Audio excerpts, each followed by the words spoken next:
The first sign of damnation came not as fire from the sky, but as a cloud of ochre powder on the horizon, rising from the sun-baked alkali flats that stretched toward the town of Red Butte. To Clara Mallister, standing on the warped planks of the general store's porch, the dust was just another part of the day, a constant reminder of the Arizona Territory's relentless thirst. The air, thick with the scent of sun-scorched creosote and leather, was still. Too still. Even the usual clang of the blacksmith's hammer had fallen silent, and the nervous quiet that settled over the town was a presence as real and oppressive as the heat. Clara clutched the small burlap sack of flour to her chest, the coarse fabric a rough comfort. Inside her pocket, her fingers found the smooth, cool curve of the silver locket she always wore. It was her anchor, a tangible piece of a life that felt more like a dream with each passing day. Inside its polished casing were 2 miniature portraits, faded, but cherished her husband Thomas, his smile honest and wide, and their daughter Sarah, a wisp of a girl with his eyes gone before she'd ever truly lived. Then the quiet broke. It shattered like cheap glass, a series of sharp, concussive blasts that echoed from the far end of the street. The bank. Screams tore through the air, thin and desperate. Horses whinnied in terror, their hooves thudding against the hard-packed earth. People scattered, diving for the cover of horse troughs and alleyways. Clara's blood ran cold. She shoved her sack behind a rain barrel and pressed herself flat against the storefront's clapboard wall, her heart hammering a frantic rhythm against her ribs. 4 men on horseback thundered down the street, their faces obscured by dusty bandanas. The leader, however, was bare-faced, a cruel smile etched on his lips as if he savored the terror he created. He was a lean, wolfish man in a long gray duster, riding a pale horse that seemed to glide through the chaos. This was Silas Crow. Clara knew the name, a whisper of fear that haunted every homestead and saloon from here to the border. Crow's men fired their pistols into the air, their whoops and hollers a savage counterpoint to the panicked cries of the townsfolk. Glass shattered. Wood splintered. Crow reined his pale horse to a halt in the middle of the street, surveying his work with an air of detached ownership. His eyes, the color of a winter sky, swept over the cowering citizens and landed on Clara. For a heartbeat their gazes locked, and she saw not just cruelty, but a chilling, empty amusement. He raised his pistol not at her, but toward the sky, a final declarative act of dominance. He fired. The shot was a deafening crack. Something slammed into Clara's chest, a violent metallic impact that stole her breath and sent her stumbling back. She hit the wall hard, sliding down to the dusty boardwalk in a heap. Panic seized her. She looked down, expecting to see a blossom of crimson staining her dress. There was nothing. Then she felt it, a sharp, jagged edge against her skin. She reached a trembling hand to her neck. The silver chain of her locket had snapped. The locket itself lay against her collarbone, its surface dented and broken. A stray piece of shrapnel from Crow's bullet, ricocheting off the tin sign above her head, had found it. The hinge was twisted, the front cover bent open at an unnatural angle. But the true devastation lay inside. The tiny glass protecting the portraits was a web of fine cracks. Thomas's face was obscured by a starburst fracture, and the delicate painting of Sarah was completely shattered, leaving a void of splintered glass and torn paper. The violent shattering of her past made real in her hands. Tears of rage and loss welled in her eyes, hot and sharp. This man, this phantom of whispered dread, had in one careless, cruel moment reached back in time and broken her family all over again. He had desecrated her last, most sacred memory. Crow and his men, their saddlebags heavy with the town's money, galloped away, their laughter swallowed by the dust plume they left in their wake. The town emerged slowly, cautiously from its hiding places, like prairie dogs after a hawk has passed. But Clara didn't move. She sat on the boardwalk, oblivious to the murmurs and the concerned glances, cradling the ruined locket in her palm. The metal was still warm. The sharp edges of the broken glass bit into her skin. In that moment, Silas Crow ceased to be a story. He became a debt, a raw, gaping wound that demanded to be answered. The arid landscape of her grief had a new terrible landmark, and its name was Crow. The ride back to her homestead was a silent blur. The low sun cast long skeletal shadows from the saguaros, and the distant mountains glowed like embers in the twilight. The 3 miles separating her from the fear-choked streets of Red Butte were a journey back into a different kind of silence, one filled not with terror, but with the hollow echoes of loss. Her small, sod-roofed cabin stood as a lonely sentinel against the vast, indifferent expanse of the desert. It was more a testament to stubbornness than a home. Her son, Eli, a boy of 5 with his father's serious eyes and a tangle of sun-bleached hair, met her at the door. He took one look at her face, at the tear tracks cutting paths through the dust on her cheeks, and his usual chatter died on his lips. He simply took her hand, his small fingers wrapping around hers with a fierce, protective grip. That night, sleep offered no refuge. Clara lay on her thin pallet, the broken locket on the small crate beside her. The moon cast a pale, sterile light through the single window, illuminating the 2 wooden crosses that stood on a small rise behind the cabin. Thomas and Sarah. The official story, the one Deputy Samuel had dutifully recorded, and the one Clara had told herself for 2 years until it had hardened into a bitter truth, was that an Apache raiding party had swept through while she was fetching water from the river. They had taken everything of value and left behind only death and silence. She remembered the stillness when she returned, the unnatural quiet that preceded the gut-wrenching discovery. The memory was a brand on her soul, a constant burning pain that defined her existence. She was Clara Mallister, the widow whose life had been stolen by savages. The days that followed the robbery bled into one another each, a cycle of survival dictated by the sun's arc. She patched the fence, tended her small flock of goats, and worked the stubborn patch of earth she called a garden, her hands moving with a mechanical efficiency that belied the storm raging within her. The shattered locket now lived in her pocket, its jagged edges a constant physical reminder of the debt owed by Silas Crow. The hatred she felt for him was a clean, sharp thing compared to the murky, formless grief that had clouded her life for so long. It was a fire, and it was warming her from the inside out. Eli was her shadow, his presence a quiet anchor. He understood loss in the way a child does not as a concept, but as an absence. He rarely spoke of his father or sister, but he would sometimes trace their names on the wooden crosses with a stick, his small face a mask of concentration. He was the reason she rose each morning, the reason she loaded the old rifle Thomas had left her and scanned the horizon for threats. He was her future, the only thing this land hadn't taken. The town's fear of Crow was a palpable thing. When Clara next rode in for essential supplies, she saw it in the way people avoided eye contact in the hushed conversations that ceased when she approached. Crow's gang had become a shadow government, their presence felt even when they were miles away. They controlled the water rights east of town and demanded protection money from the ranchers. Deputy Samuel, a good man, worn down by an impossible job, did what he could, but his authority was a flickering candle against the gale force of Crow's influence. Red Butte was a town holding its breath, waiting for the next blow to fall. Clara kept to herself her isolation, both a shield and a burden. The homestead was her fortress, the endless sky and silent mesas her only confidants. The memory of the raid was the foundation of this life, the terrible bedrock on which her sorrow was built. She remembered the hoof prints she'd found on shod ponies she'd assumed.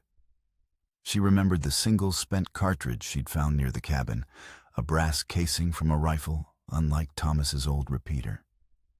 She'd given it to the deputy, who'd nodded gravely and said it was common enough. She had accepted it then. In the fog of her grief, she had accepted everything. Now, with the sharp clarity of fresh hatred, tiny questions began to prick at the edges of that solid, painful memory. The heat of the afternoon was at its peak, the air shimmering above the cracked earth when the river changed her life for the second time. It was a muddy, sluggish ribbon of life, its banks choked with mesquite and catclaw. And it was where she went when the cabin's silence became too loud. Eli was trailing behind, dragging a stick through the dirt, his imagination turning the arid landscape into a grand battlefield. Clara stopped, her hand shielding her eyes. Snagged in a tangle of reeds where the current eddied and slowed was a small wooden object. It wasn't driftwood. It had shape, purpose. A cradle board carved with an elegant simplicity rocked gently on the brown water. A faint sound, thin as a thread, and almost lost beneath the buzz of insects, reached her ears. A whimper. Her heart lurched. She didn't hesitate. Sliding down the muddy bank, she waded into the cool current, the water pushing against her skirts. Eli called out, "Ma, what is it?" But his voice sounded distant, a world away. Her hands, rough from work, closed around the cradleboard's edge. It was heavier than she expected. Inside, wrapped in a blanket stitched with the stark, powerful image of a black hawk in flight, lay a baby. An Apache baby. He was no more than a few months old, his skin the color of damp clay. A fresh gash, crusted with blood, marred his forehead. His tiny lips, tinged with blue, trembled. He was alive, but barely. For a long moment, Clara stared. The hawk emblem seemed to mock her. This child was the flesh and blood of the people who had destroyed her world. Vengeance, cold and immediate, whispered in her ear. Leave him. Let the river finish what it started. It would be justice. But then the baby's eyes fluttered open. They were dark, unfocused, and filled with a profound, innocent vulnerability. His tiny fist uncurled, his fingers brushing against hers. And in that touch, the ice around Clara's heart cracked. She saw not an enemy, not a symbol of her pain, but simply a life fragile and in need. The ghosts of her past recoiled from the undeniable reality of the living child in her arms. Ma Eli was at the water's edge now, his eyes wide. Is it real? He's real, Clara said, her voice rough with an emotion she couldn't name. She lifted the child from the cradleboard, his small, cold body, a startling weight against her shoulder. The instinct to protect, buried for 2 years beneath layers of grief, surged through her with the force of a flash flood. She wrapped him in her shawl, holding him close. She knew what this meant. To bring an Apache child into her home was to invite the very danger she had spent 2 years fearing. It was an act of defiance against the memory that had defined her, against the town that would condemn her, and against the unspoken laws of this brutal land. As she climbed the bank, the child cradled in her arms, she glanced back at the slow-moving river. It had taken from her once without mercy. Now it had given something back. Whether it was a gift or a curse, a path to redemption or ruin, she did not know. She only knew she could not turn away. She named him Tanka, a word she recalled an old trader using for a strong horse, a prayer for the strength he would need to survive. Word traveled on the wind, in a place like Red Butte, carried by ranchers and prospectors, spreading faster than a brush fire. By the next evening, the entire territory, it seemed, knew that the widow Mallister was harboring an Apache child. The first official visitor was the one Clara had been expecting. Deputy Samuel's horse kicked up a cloud of fine red mist as it approached her cabin, the setting sun glinting off the star-shaped badge pinned to his dusty vest. He dismounted, his movements slow and weary, the weight of his office pressing down on his shoulders. Samuel was a man caught between the law he'd sworn to uphold and the harsh realities of a frontier that often made a mockery of it. His face, weathered into a permanent squint, was etched with concern. "Clara," he said, his voice low as he stopped at her porch steps, hat in hand. "I need to talk to you." She didn't invite him in. She stood in the doorway, the old rifle leaning against the frame within easy reach. I imagine you do, Samuel. Folks are talking. They're scared. An Apache child. After what happened to you. They don't understand it. He looked past her into the dim interior of the cabin, searching for a glimpse of the boy. It ain't safe. For you, for Eli, or for the child. Clara's expression was unyielding, her jaw set like stone. He was dying in the river. What would you have had me do? Let him? I'd have you be sensible. Samuel's voice rose with frustration. The marshal has a place for foundlings down in Prescott. We can take him there. He'll be cared for. He is being cared for, she stated flatly. The lie that Tanka was hers to care for felt less like a falsehood and more like a declaration of intent. She had cleaned his wound, fed him goat's milk from a dropper, and held him through the night when a fever had taken hold. In the span of a day, the child had woven himself into the fabric of her life. Samuel sighed, running a hand through his thinning hair. He lowered his voice again, leaning closer. This ain't just about the townsfolk, Clara. Silas Crow was in town yesterday asking questions. He's taken an unhealthy interest in this. Said he heard there was a reward for returning lost Apache children to the reservation. You know as well as I do that Crow's interest is never a good thing. The name landed like a punch to the gut. The image of her shattered locket flashed in her mind. Crow can stay out of my affairs. He won't, Samuel insisted, his eyes pleading with her. And he's not the only one. There are whispers from the north. A warrior named Broken Arrow is on the move. They say his settlement was attacked, his wife killed. They say he's looking for his lost son, Broken Arrow. The name was a legend, a specter that haunted settler dreams. A leader whose grief was said to have sharpened his rage into a deadly weapon. Clara's hand instinctively tightened on the rifle stock. The world was closing in its threats, taking on names and faces. This land has taken enough from me. Samuel, Clara said, her voice quiet but ringing with a finality that left no room for argument. It's not taking this boy. She watched him ride away, his shoulders slumped in defeat, until his silhouette was just a speck against the blood-red sunset. She bolted the door and turned back to the cabin's interior. Eli was sitting on the floor beside Tanka's makeshift bed, carefully showing the infant a smooth gray stone he'd found. Tanka's dark eyes followed the movement, his tiny hand reaching out. A fragile peace existed within those four walls, a world away from the gathering storm outside. But Clara knew it was a peace she would have to fight for. Samuel's warnings had laid out the battle lines. On one side, a ruthless outlaw who saw the child as property. On the other, a grieving warrior who would see her as a kidnapper. And in the middle was her, a widow, with a rifle, a son to protect, and a stubborn refusal to lose anything else. The days that followed were a tense vigil. Clara worked with one eye on the horizon, the rifle never far from her side.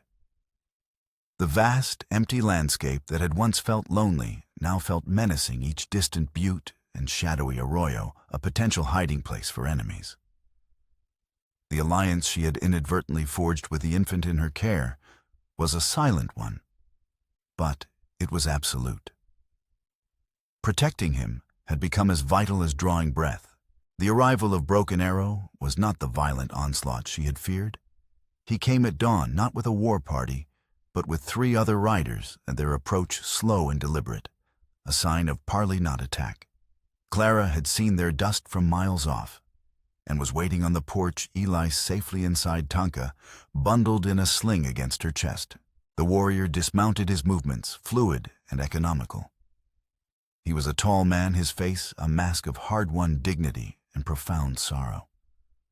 A long, faded scar cut a path from his temple to his jaw, a permanent record of a past battle. He stopped 20 paces from the porch, his eyes dark and piercing, fixed on the bundle she held. He did not look at her rifle. The boy, he said, his voice a low rumble, formal and devoid of the savage inflection of settler legends. He is Tunka. Clara was startled that he knew the name she had given him. I call him that. It was his grandfather's name. Broken Arrow stated a flicker of something pain, perhaps, crossing his features. He took a step forward, his hands held open at his sides, a gesture of peace. I am his father. My people were attacked. My wife, she was killed trying to flee. She placed him in the river, hoping its current would carry him to safety rather than leave him to the raiders. His story dismantled the monstrous image Clara had held in her mind. Before her stood not a savage, but a grieving husband and a desperate father. His loss was a mirror of her own, a shared language of sorrow that transcended blood and old hatreds. I found him, she said softly. He was wounded. I see that you have tended to him. Broken Arrow acknowledged, his gaze finally meeting hers. You have shown him a kindness my enemies did not. The fragile truce between them was interrupted by the arrival of a new threat. Two of Silas Crow's men rode up from the south, their approach swaggering and loud. They were rough-looking men, their faces stubbled and their eyes cold. Well, now the first one drawled, reining in his horse and spitting a stream of tobacco juice near Clara's feet. Looks like a family reunion. Crow sent us. He says that Apache baby belongs at the fort and he's willing to do the delivering. For a small fee, of course. Broken Arrow's men stiffened their hands, moving to their rifles. But Broken Arrow remained calm, his attention locked on the newcomers. This is a matter for our people, he said, his voice dangerously quiet. It does not concern you. The second man laughed, a harsh grating sound. Everything that has a price concerns Mr. Crow. Now hand over the kid, lady. Don't make this difficult. He began to dismount, his hand dropping to the pistol at his hip. Before he could clear the leather, Clara had the rifle at her shoulder. Take one more step, and it'll be your last. The man froze, surprised by the cold fury in her voice. At the same time, Crow's other man let out a choked gasp and slumped forward in his saddle, an arrow protruding from his back. One of Broken Arrow's warriors, perched unseen on a rocky outcrop behind the cabin, had acted with silent, deadly efficiency. The first man stared at his fallen companion in disbelief, then scrambled to draw his weapon. He never had the chance. Broken Arrow's pistol seemed to leap into his hand, and a single shot echoed across the flats. The man fell backward out of his saddle and lay still. The sudden, brutal violence left the air ringing with silence. Broken Arrow looked at Clara, a new understanding in his eyes. You fight for him. He is a child, she said simply. A fragile alliance was born in that moment of shared peril. They were not friends, not yet, but they had a common enemy. Silas Crow. He will send more men. Broken Arrow said, his gaze turning to the south, where Crow's influence festered. As they stood over the bodies of Crow's men, a detail caught Clara's eye. The pistol that had fallen from the dead man's hand was a Colt Peacemaker, its design distinctive. But it was the rifle on his saddle that made her blood run cold. It was a Spencer carbine, a repeating rifle, known for the sharp metallic crack it made when fired. The same type of rifle whose spent cartridge she had found by her cabin 2 years ago. The one Deputy Samuel had dismissed as common enough. She said nothing, but a seed of doubt planted long ago began to sprout. Apaches, she had been told, mostly used older muzzleloaders or bows. A Spencer was a weapon of choice for ex-soldiers, cavalrymen, and well-supplied outlaws. Later that day, as Broken Arrow's men buried the bodies, Clara began her own quiet investigation. She feigned a need to mend her fence, walking the perimeter of her property, her eyes scanning the ground. Her mind replayed the events of that terrible day 2 years ago. The details, blurred by grief, began to sharpen. She remembered the direction the riders had come from, not from the north, where the Apache lands lay, but from the east, from the direction of the Red Canyon. She had work to do. Broken Arrow agreed to watch the homestead while she rode to Red Butte. She told him she needed supplies, but her true purpose was to seek information. The town was a viper's nest, but it held answers. In the dusty, neglected back room of the marshal's office, which also served as the town's repository for old records, she found what she was looking for. Poring over old copies of the Arizona Clarion, her fingers black with ink, she found a small article from the week after her family was killed. It was a brief, unremarkable report about local matters. It mentioned that Silas Crow, then the leader of a newly formed Red Canyon Regulators, a self-deputized posse, had been operating in the Eastern Territories, pacifying the region after a reported ore theft from a mining camp. The article placed Crow and his posse less than 5 miles from her homestead on the exact day her husband and daughter were killed. The newspaper slipped from her trembling hands. The room seemed to tilt, the words on the page swimming before her eyes. The unshod ponies, the Spencer carbine, the direction of the attack. It was all a lie. A carefully constructed lie to cover an unthinkable truth. It wasn't a random Apache raid that had destroyed her life. Her tragedy, Tonka's tragedy, Silas Crow. It was all one story, one tangled, bloody knot. The fight was no longer about protecting a foundling. It was about unearthing a truth that had been buried for 2 years. It was about justice for Thomas and Sarah. The man who had shattered her locket had also shattered her life long before she ever knew his name. And now she was going to make him answer for it. The revelation settled in Clara's soul, not with a roar, but with a cold, terrifying calm. The grief that had been her constant companion for 2 years was burned away, replaced by the white-hot intensity of purpose. Silas Crow had not just stumbled into her life. He had been its malevolent architect all along.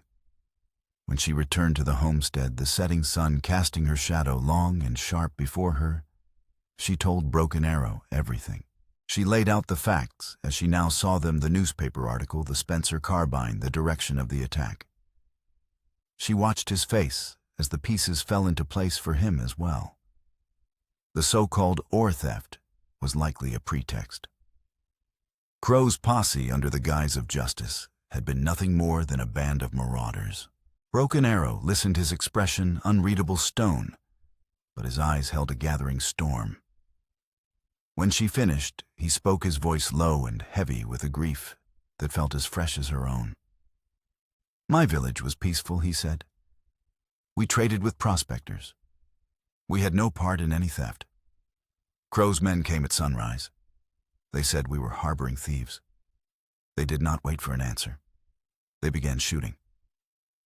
He closed his eyes for a moment. "My wife, Morning Dove, ran with Tonka toward the river. I saw her fall.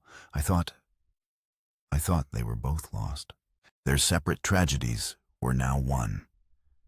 Crow's greed and brutality had created them both two survivors bound by a shared enemy. The line between Clara's vengeance and Broken Arrow's justice disappeared. They were the same. Crow, however, was not a man to be trifled with. He seemed to possess an almost supernatural sense for shifting loyalties and rising threats. He must have sensed that Clara was no longer just a stubborn widow, but a woman who knew too much. His campaign of intimidation escalated from harassment to open warfare. One evening, as Clara was bringing in the goats, a rifle shot cracked from the distant mesas, kicking up a spray of dirt just feet from Eli, who was playing by the water trough. It was a warning shot, a clear and brutal message: your son is not safe. The fear that shot through Clara was paralyzing, but it was quickly followed by a surge of protective fury, so powerful it made her vision swim. Crow began to turn the town against her. He spread rumors that she was in league with the Apaches, that she had betrayed her own kind, that she was responsible for the deaths of his men. Fear is a potent poison, and Red Butte was already sick with it. The shopkeeper, Mr. Henderson, a man who had known her for years, suddenly found he was out of the very supplies she needed. Old neighbors crossed the street to avoid her, their faces averted in shame or suspicion. She was an outcast, an island in a sea of hostility. Her last hope for official help died on Deputy Samuel's doorstep. She confronted him in his office, the newspaper article clutched in her hand. "You knew," she said, her voice shaking with rage. "You knew Crow's posse was out there. Why did you let me believe it was an Apache raid?" Samuel couldn't meet her eyes. He stared at the worn floorboards, his face pale. "Clara, I reported what I was told. Crow had influence even back then. He said he saw Apache tracks leading away from your place. What was I to do? Accuse a man like that with no proof? The cartridge casing was proof. It wasn't enough. He finally burst out, looking up at her. His eyes filled with a desperate, pathetic fear. "And it's not enough now. He owns this town, Clara. He owns the judge. He owns the freight lines. If I move against him, I'm a dead man. And so are you." The secondary twist was not a shock, but a final bitter confirmation. Deputy Samuel was not a villain. He was simply a coward, another soul crushed under the weight of Crow's tyranny. His complicity, born of fear, was the reason Crow's lie had stood for so long. Clara left his office without another word. She was truly alone. The law would not help her. The town would not help her. Her only ally was the Apache warrior whose family had suffered the same fate as her own. Justice would not be found in a courtroom. It would have to be taken carved out of the hide of the man who had wronged them both. The sky began to change that afternoon. The brilliant, unforgiving blue was slowly being consumed by a sickly, yellow-brown haze advancing from the east. A dust storm was coming. The air grew heavy and electric, the wind picking up, carrying the taste of grit. Broken Arrow, who had been scouting the trails, returned with grim news. Crow and his remaining men, nearly a dozen of them, were riding hard for Red Butte. "He is not running." Broken Arrow set his eyes fixed on the town shimmering in the distance. "He is making his stand, on his ground." A cold dread washed over Clara. "Eli," she whispered. She had left him in the care of the town doctor's wife, Martha, one of the few people who had not turned her back on her, believing he would be safer in town while she confronted Samuel. It was a foolish, terrible mistake. As the first gusts of the storm hit whipping sand and debris through the air, they raced toward Red Butte. The world dissolved into a maelstrom of howling wind and suffocating dust. Visibility dropped to a few feet. The sun was blotted out, plunging the afternoon into a hellish twilight. The town was deserted, its people hunkered down in their homes against the storm's fury. The only sign of life came from the saloon, the Rusted Spur. Light distorted and yellow spilled from its windows, and the faint sound of rough laughter could be heard even over the wind's shriek. Crow was inside, and he had her son. The climax was upon them. Inside that storm-lashed saloon, surrounded by a world that had turned against her, Clara would have to confront the man who had destroyed her past in a desperate battle to save her future. The wind howled like a banshee, tearing at the very foundations of Red Butte. Sand and grit scoured the paint from the saloon's facade, and the sign of the Rusted Spur swung on its hinges with a rhythmic, agonizing shriek. Inside the world was a vortex of swinging lanterns, distorted shadows, and the suffocating tension of a final standoff. The air was thick with the smell of stale whiskey, sweat, and fear. Silas Crow sat at a table in the center of the room, a bottle in one hand, his pistol resting on the scarred wood before him. Eli sat on a stool beside him, small and terrified, his eyes wide as he watched the storm rage outside. Crow's men were scattered around the room, their faces grim and their rifles ready. They were trapped beasts, cornered and dangerous. The saloon doors burst open, torn from Clara's grasp by a furious gust of wind. She and Broken Arrow stepped inside the storm, swirling in behind them, a curtain of dust and chaos. For a moment, everyone froze. The laughter died. The only sounds were the howling wind and Eli's small, choked gasp. "Ma." Crow smiled, a slow reptilian stretching of his lips. "Well, Look what the storm blew in. The grieving widow and the noble savage. Come for the boy, have you, Mrs. Mallister? I'm afraid the price of his return has gone up. He gestured with his bottle toward Broken Arrow. He's worth a lot more to this one than he is to you. Let him go, Crow. Clara said, her voice low and steady, a strange calm settling over her as she raised her rifle. Now why would I do that? Crow leaned back in his chair, the picture of cruel confidence. We have some unfinished business, you and I. You've been digging around in the past. A dangerous thing. The past has teeth. He took a long drink from the bottle, his eyes never leaving hers. You want to know what happened to your husband? You think it was some random act of violence. No. It was a necessity. Your man Thomas, he had a hero complex. He was out hunting and saw us from a ridge, saw us disciplining Broken Arrow's people after they tried to steal from us. He was a witness, a loose end. The words were poison, twisting the truth into a grotesque caricature. But the core of it was there. He was admitting it. Broken Arrow stepped forward, his face a mask of cold fury. You lie. We stole nothing. You came to our village to murder and to rob. Possession is the law out here, Apache Crow sneered. You possessed land I wanted, so I took it. Just like I took your wife.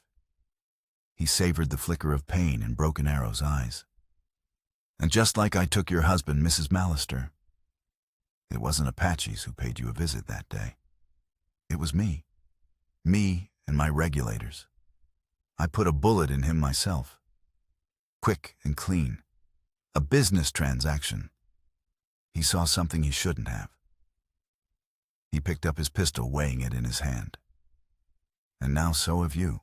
The full, unvarnished truth laid bare in the heart of the storm. The confession hung in the air, thick and vile. It was the moment Clara had been driving toward the confirmation of her deepest fears. And with it came a terrible, liberating clarity. There was nothing left to lose. In that instant, everything happened at once. Broken Arrow let out a cry that was not human. A sound of pure primal grief and rage, and lunged forward. Clara fired her rifle. The room erupted into a cacophony of thunderous gunshots, splintering wood and shattering glass. Lanterns swung wildly, plunging parts of the room into darkness, then illuminating scenes of brutal, chaotic violence in strobing flashes of light. Clara's world narrowed to a single objective, Eli. She fired again, providing cover for Broken Arrow, who moved with a terrifying grace, his knife and pistol a blur of motion. He took down 2 of Crow's men before they could even raise their weapons. Clara dropped to one knee, reloading, as a bullet whizzed past her ear, shattering the mirror behind the bar. She saw Crow shove Eli off the stool and use the boy as a shield, dragging him toward the back door. No, Clara screamed a sound torn from her very soul. She scrambled over an overturned table, her rifle useless at such close quarters. One of Crow's men grabbed her, his breath hot and foul on her face. She slammed the butt of her rifle into his jaw, and he staggered back, giving her an opening. The storm outside seemed to redouble its fury, rattling the windows in their frames. A massive gust of wind tore one of the shutters from its hinges, and it smashed through the window, showering the room in glass and grit. The distraction was all Broken Arrow needed. He tackled another gunman, and they crashed through a table together. Clara saw her chance. Crow was fumbling with the lock on the back door, Eli struggling in his grasp. She charged, ignoring the pain in her shoulder where a piece of flying glass had cut her. She didn't have a weapon, but she had the force of 2 years of repressed rage behind her. She slammed into Crow's back, driving him against the door. He grunted, losing his grip on Eli. "Run, Eli, go," she yelled. Eli scrambled away, crawling under a table to safety. Crow roared and spun around, his face contorted with fury. He backhanded her across the face, the force sending her sprawling to the floor. The world went black for a second, the taste of blood sharp in her mouth. She looked up to see him looming over her, raising his pistol for the final shot. Suddenly a figure appeared behind Crow. Deputy Samuel. He stood there, his own pistol in his trembling hand, his face a mask of terror and indecision. "Don't," he stammered. Crow laughed. "You don't have the spine, Samuel." He turned his attention back to Clara. It was the moment of hesitation he needed. Broken Arrow, his face streaked with blood, and dirt rose from the wreckage of the fight and threw his knife. The blade flew true, embedding itself deep in Crow's gun arm. The pistol clattered to the floor. Crow screamed in pain and rage, clutching his bleeding arm. Clara scrambled for the fallen pistol. Her fingers closed around the cold metal just as Crow lunged for her. He was strong, fueled by desperation, but she was stronger, fueled by a justice that had been denied for too long. They wrestled on the floor, the storm a fitting soundtrack to their final desperate struggle. Crow's hands closed around her throat, his thumbs pressing down, stealing her breath. Her vision started to tunnel, black spots dancing before her eyes. With the last of her strength, she brought the pistol up and pressed it against his side. She pulled the trigger. The shot was muffled, a dull thud that seemed to be swallowed by the storm. Crow's body went rigid. The pressure on her throat released. A look of stunned surprise crossed his face, and then he collapsed beside her, his reign of terror ending not with a bang, but with a final shuddering exhalation on a dirty saloon floor. The storm began to subside as quickly as it had arrived. The wind's howl softened to a mournful moan, and pale, watery sunlight began to filter through the dust-choked windows. The saloon was a wreck. Bodies lay among the splintered furniture. The air was thick with the smell of gunpowder and spilled whiskey. In the sudden, ringing silence, the survivors slowly picked themselves up. Clara lay on the floor for a long moment, her breath coming in ragged gasps. Eli crawled out from under the table and rushed to her, burying his face in her shoulder. She held him tight, her body trembling with the aftermath of the fight. Broken Arrow stood over the body of his last remaining enemy, his expression grim and weary. The fire of his rage had been extinguished, leaving only the cold ashes of his loss. He looked at Clara, and in his eyes she saw not a warrior, but a father who had avenged his family.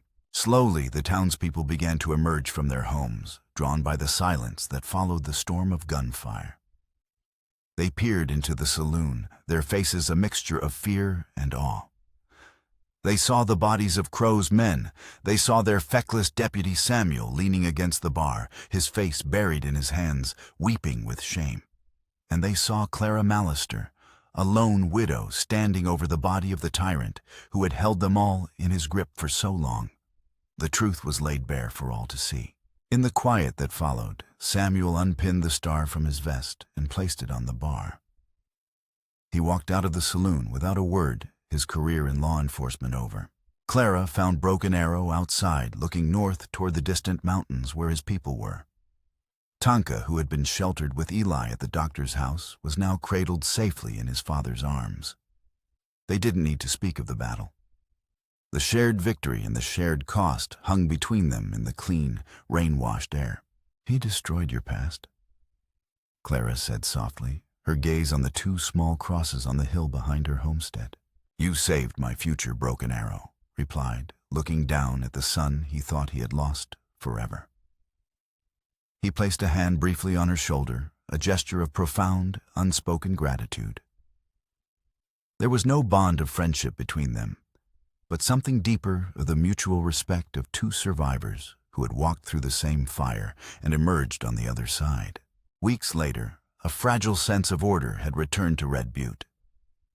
With Crow's influence gone, the town began to find its courage, its people no longer living in the shadow of fear. One cool morning, Clara and Eli stood on their porch and watched as Broken Arrow, with his son Tonka strapped to his mare, rode north.